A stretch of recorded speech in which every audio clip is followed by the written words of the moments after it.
നമസ്കാരം. അഘോര വിഷൻ ചാനലിന്റെ ഏറ്റവും പുതിയൊരു എപ്പിസോഡിലേക്ക് ഏവർക്കും ഹാർദവമായ സ്വാഗതം. ഞാൻ പ്രദീപ് നായർ. ഇന്ന് നമ്മൾ അഘോര വിഷൻ ചാനലിലൂടെ നോക്കാൻ പോകുന്ന വിഷയം പ്രധാനപ്പെട്ട ഒരു വിഷയം തന്നെയാണ് നമ്മൾ നോക്കാൻ പോകുന്നത്. എല്ലാവരുടെയും ഒരു വലിയ സ്വപ്നങ്ങളിൽ ഒന്നാണ് ഒരു വീട് പണിയുക എന്നത്. ചെറിയ രീതിയിലെങ്കിലും ഒരു വീട് പണിയാൻ ആഗ്രഹിക്കാത്തവരായിട്ട് ആരും ഉണ്ടാവാറില്ല. കാരണം സാമ്പത്തിക സ്ഥിതി അനുസരിച്ച് വീടിന്റെ വലിപ്പത്തിലൊക്കെ വ്യത്യാസം വരാം. അപ്പൊ സ്വന്തമായി ഒരു വീട് പണിയുക എന്ന് എല്ലാവരുടെയും സ്വപ്നമാണ്. പക്ഷെ ആ സ്വപ്നം പൂർത്തീകരിച്ചു കഴിഞ്ഞാൽ, അത് നമ്മൾ താമസം തുടങ്ങിക്കഴിഞ്ഞാൽ അത് വേണ്ട വിധം ആയിട്ടില്ലെങ്കിൽ മാനസികമായും ശാരീരികമായും സാമ്പത്തികമായും നമുക്ക് തകർച്ച ഉണ്ടാവാൻ സാധ്യത കൂടുതലാണ്. അപ്പോ വാസ്തു നിയമങ്ങൾ അനുസരിച്ച് ഒരു വീട് പണിയത് കഴിഞ്ഞാൽ ആ വീടിൽ സർവ്വവിധ ഐശ്വര്യങ്ങളും ഉണ്ടാവുമെന്നാണ് നമ്മുടെ വിശ്വാസം. പഞ്ചഭൂതങ്ങളുടെ അനുഗ്രഹത്താൽ വീട് പണിയുക എന്നതാണ് വാസ്തുശാസ്ത്രം അനുശാസിക്കുന്നത്. വാസ്തുവിന്റെ അടിസ്ഥാന നിയമങ്ങൾ പാലിച്ചുകൊണ്ട് വീട് പണിയുമ്പോൾ അവിടെ ഐശ്വര്യവും സമ്പത്തും നിലനിൽക്കുമെന്നാണ് നമ്മുടെ വിശ്വാസം. വിവിധതരം ഊർജ തരംഗങ്ങൾ ആ വീട്ടിൽ താമസിക്കുന്നവരെ എങ്ങനെ സ്വാധീനിക്കുന്നു എന്നതിനെ അടിസ്ഥാനപ്പെടുത്തിയാണ് വാസ്തു നിയമങ്ങൾ ചിട്ടപ്പെടുത്തിയിരിക്കുന്നത്. ഇങ്ങനെയൊക്കെ ഒരു നിയമങ്ങൾ പാലിച്ചുകൊണ്ട് ഒരു വീട് പണിയത് കഴിഞ്ഞാൽ നമുക്ക് സാമാന്യേന സ്വസ്ഥമായിട്ട് ജീവിക്കാനും ആ വീട്ടിൽ ചെറിയ വീടാണെങ്കിലും അതിൽ ഐശ്വര്യം കളിയാടും എന്നാണ് വിശ്വാസം. കാരണം അതൊരു സത്യം തന്നെയാണ്. കാരണം നമ്മൾ നിയമങ്ങളൊന്നും പാലിക്കാതെ വീട് വെച്ച് കഴിഞ്ഞാൽ പലർക്കും വളരെയധികം മാനസികമായും സാമ്പത്തികമായും ശാരീരികമായും ഒക്കെ ബുദ്ധിമുട്ട് സംഭവിക്കുന്നത് സ്വാഭാവികമായിട്ടും നമ്മൾ കണ്ടുവരുന്ന കാര്യങ്ങളാണ്. എന്നെ വിളിക്കുന്ന ഒരു 10 ആൾക്കാരിൽ 4 ആൾക്കാർ പറയുന്ന ഒരു കാര്യമാണ്, ഞാനൊരു വീട് പണിയുന്നു, അതിനുശേഷമാണ് ഇതിന്റെ തകർച്ച ഉണ്ടായത്. അതുവരെ നല്ല രീതിയിൽ ഞാൻ ജീവിച്ചു പോയിരുന്ന ഒരു വ്യക്തിയായിരുന്നു. പഴയൊരു വീടാണെങ്കിൽ പോലും ആ വീട്ടിൽ നല്ല രീതിയിൽ സന്തോഷത്തോടെയും സമാധാനത്തോടു കൂടിയിട്ടും സാമ്പത്തിക ബുദ്ധിമുട്ടില്ലാതെയും ജീവിച്ചു പോകുന്ന ഒരു ആളായിരുന്നു.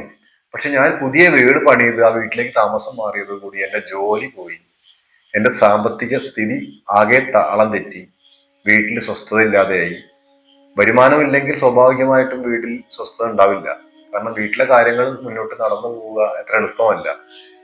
ഏറ്റവും ചെറിയ കുടുംബമാണെങ്കിലും 2 3 കുട്ടികളും ഒരു അച്ഛനും അമ്മയും ഉള്ള വീട്ടിൽ ഒരു ദിവസം കഴിഞ്ഞു പോകണമെങ്കിൽ തന്നെ സാധാരണ ലെവലിൽ ഒരു 300 രൂപയെങ്കിലും ഇല്ലാതെ ഒരു ദിവസം മുന്നോട്ട് പോവില്ല. അങ്ങനത്തെ ഒരു കാലഘട്ടമാണ്. ഏറ്റവും കുറഞ്ഞൊരു പൈസയാണ് 300 രൂപ സാധാരണക്കാരെ വീട്ടിൽ ജീവിക്കാൻ, സാധാരണക്കാർക്ക് ജീവിക്കാൻ. വലിയ ലെവലിൽ ജീവിക്കുന്നവർക്ക് 300 500 1000 2000 ഒന്നും ഒരു പ്രശ്നമുള്ള കാര്യമല്ല. സാധാരണക്കാരിൽ ഏറ്റവും ചുരുങ്ങിയത് ഒരു 300 രൂപ ഇല്ലാണ്ട് ഒരു കുടുംബം മുന്നോട്ട് പോയില്ല. ഈ ജോലി പോയി കഴിഞ്ഞാൽ, അല്ലെങ്കിൽ ഒരു ജോലി ഉള്ളതിൽ പോവാൻ പറ്റാതെ വന്നു കഴിഞ്ഞാൽ ആകെ താളം തെറ്റിയ വീട്ടിന്റെ അവസ്ഥ. കാരണം അവിടുത്തെ ഊർജ തരംഗങ്ങളിൽ ഒരു ശരിയായ രീതിയിലല്ല അവിടെ നടക്കുന്നത് എന്ന് നമുക്ക് മനസ്സിലാക്കി കഴിഞ്ഞു. അതുകൊണ്ട് തന്നെ മൊത്തത്തിൽ ആ വീടിന്റെ നിലനിൽപ്പിന്റെ താളം മാറിപ്പോയി. അതുകൊണ്ട് തന്നെ അവിടെ ജീവിക്കുന്ന ആൾക്കാർക്ക് അവിടെ സ്വസ്ഥമായിട്ട് ജീവിക്കാൻ കഴിയാതെ വരികയും മാനസികമായിട്ടും ശാരീരികമായിട്ടും സാമ്പത്തികമായിട്ടും ക്ലേശങ്ങൾ അനുഭവിക്കുന്ന അവസ്ഥയാണ് ആ വീട്ടിലുണ്ടാവുക. എന്തുണ്ടായിട്ട് എന്ത് കാര്യമുള്ളത്? നമ്മുടെ സാമ്പത്തികം താളം തെറ്റിപ്പോയില്ലേ? ഇനി സാമ്പത്തികം ഉണ്ടെങ്കിൽ തന്നെ ശാരീരിക അസ്വസ്ഥതകൾ, ആ രോഗാതി ദുരിതങ്ങൾ വന്ന് നമ്മൾ എന്നും ആശുപത്രി വാസവും ഉള്ള സമ്പത്ത് മുഴുവൻ അതിനുവേണ്ടി ചെലവാക്കുന്ന അവസ്ഥയും ഉണ്ടാവാറുണ്ട്.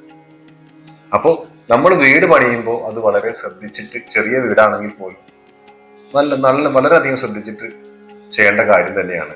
നല്ല ആലോചിച്ച് ചെയ്യേണ്ട കാര്യമാണ്. പെട്ടെന്ന് എടുത്തുചാടി ഒരു വീട് ശരിക്ക് അതിന്റെ വാസ്തു നിയമങ്ങൾ പാലിച്ചുകൊണ്ട് തന്നെ ചെയ്യണം.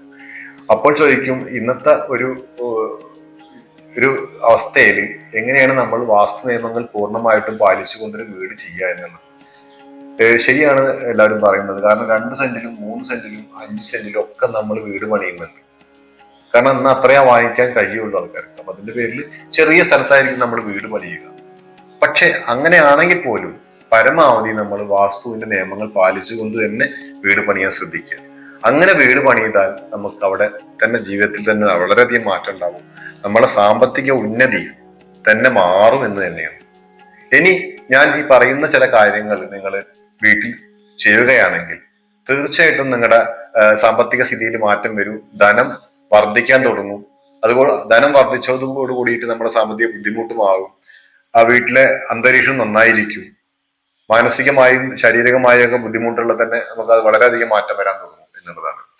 അപ്പൊ നമ്മൾ എപ്പോഴും ശ്രദ്ധിക്കേണ്ട ഒരു കാര്യം എന്താണ്? പ്രധാനപ്പെട്ട നമ്മള് സാമ്പത്തികം ഇടപാട്, അതായത് പണം സൂക്ഷിക്കുന്ന ഒരു വീട്ടില് സൂക്ഷിക്കേണ്ട ഒരു മൂലകളുണ്ട്, അതായത് ദിക്കുകള്. അതായത് ഒന്ന് തെക്ക് അല്ലെങ്കിൽ പടിഞ്ഞാറ്, തെക്ക് പടിഞ്ഞാറ് ഈ മൂലകളിലായിരിക്കണം നമ്മൾ പണം സൂക്ഷിക്കേണ്ടത്.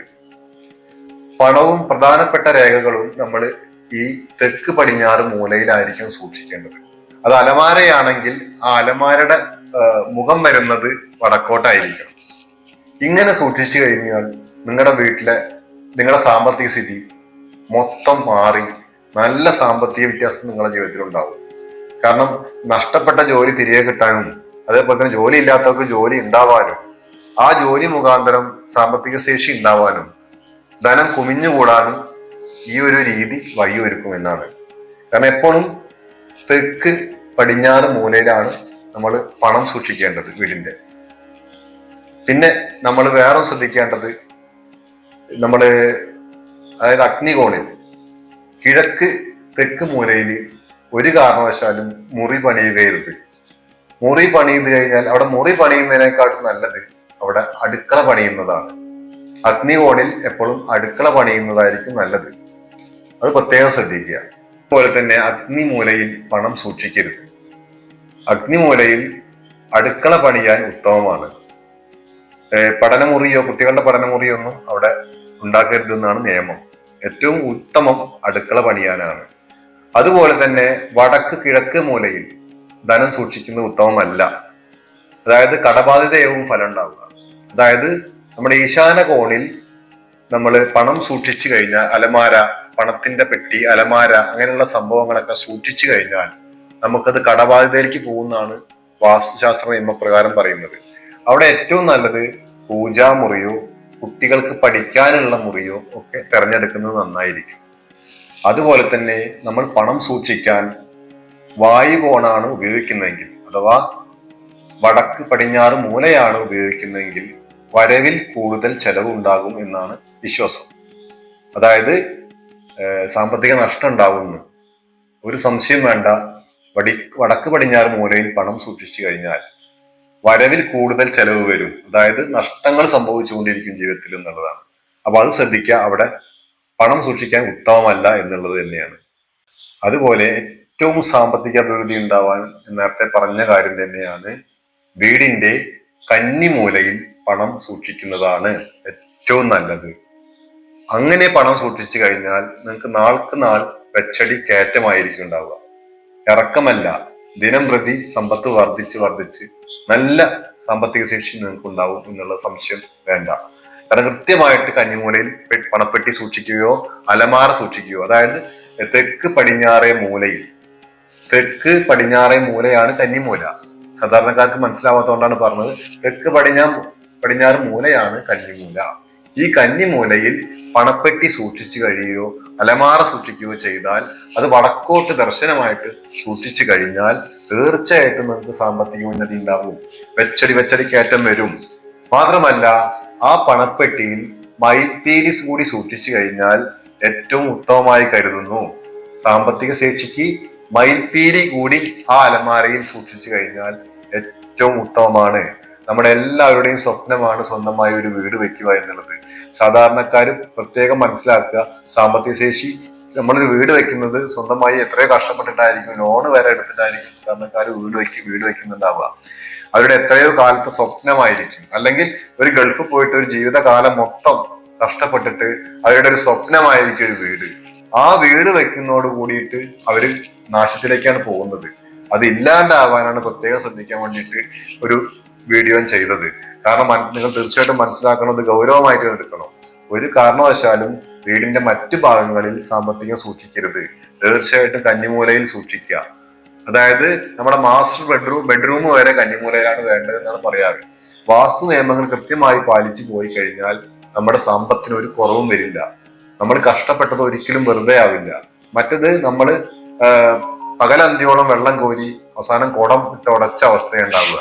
എത്രയോ കഷ്ടപ്പെട്ട് പല രാജ്യങ്ങളിലും പോയി ഓരോരുത്തർ ജീവിതകാലം മുഴുവൻ കഷ്ടപ്പെട്ടിട്ടായിരിക്കും അവരെ സമ്പത്ത് കൊണ്ടുവന്നിട്ട് ഇവിടുന്ന് വീട് വെക്കുന്നത്. പോരാത്തതിന് ലോണും എടുത്തിട്ടായിരിക്കും. ഈ ലോണും ഇതിന്റെ തിരിച്ചടവൊക്കെ മുടങ്ങി ആകെ താറുമാറായി താളം തെറ്റി ആത്മഹത്യയുടെ വക്കിലെത്തിയ എത്ര കുടുംബങ്ങള് എനിക്കറിയാം. എന്നെ വിളിക്കുന്ന ആൾക്കാരിൽ എത്ര കുടുംബങ്ങൾ ആത്മഹത്യ വക്കിലാണെന്ന് അറിയോ? ബാങ്ക് ജപ്തി ചെയ്യാൻ വേണ്ടി വന്നിട്ട് അത് പലിശയുടെ പലിശയും കൂട്ടുപലിശയൊക്കെ ആയിട്ട് അത് വീട് സ്ഥലവും കൊടുത്താൽ പോലും ബാങ്കിന് തീർക്കാൻ കഴിയാത്ത അവസ്ഥയിൽ ഇവർക്കുണ്ടാവാറ്. അപ്പൊ അങ്ങനെ അവസ്ഥയിലേക്ക് നമ്മുടെ പ്രേക്ഷകരൊന്നും പോകരുത്. അത് വളരെ ശ്രദ്ധിക്കുക. സംഭവിച്ചവര് അതിന് പരിഹാരം ചെയ്തിട്ട് മുന്നോട്ട് പോവുക. തീർച്ചയായിട്ടും നിങ്ങളുടെ ജീവിതത്തിൽ ഐശ്വര്യം കളിയാടും. ദൈവം എല്ലാ അനുഗ്രഹങ്ങളും നിങ്ങൾക്ക് ചെയ്യട്ടെ എന്ന് പ്രാർത്ഥിച്ചുകൊണ്ട്, നിങ്ങൾ ഈ വീഡിയോ ആദ്യമായിട്ടാണ് കാണുന്നതെങ്കിൽ ഒന്ന് സബ്സ്ക്രൈബ് ചെയ്ത് സപ്പോർട്ട് ചെയ്യണം. തുടർന്ന് വരുന്ന ബെല്ലൈക്കൺ ഒന്ന് അമർത്തുക. നിങ്ങൾക്ക് ഇഷ്ടപ്പെടുന്നവർക്ക് ഈ ചാനൽ ഒന്ന് ഷെയർ ചെയ്ത് കൊടുക്കാൻ താല്പര്യപ്പെടുന്നു. നിങ്ങളുടെ വിലയേറിയ അഭിപ്രായങ്ങൾ കമന്റായി രേഖപ്പെടുത്തുക. പുതിയൊരു അറിവുമായി പുതിയൊരു വീഡിയോയിൽ കാണുന്നവരെ നിങ്ങൾക്ക് എല്ലാവർക്കും നന്ദി, നമസ്കാരം.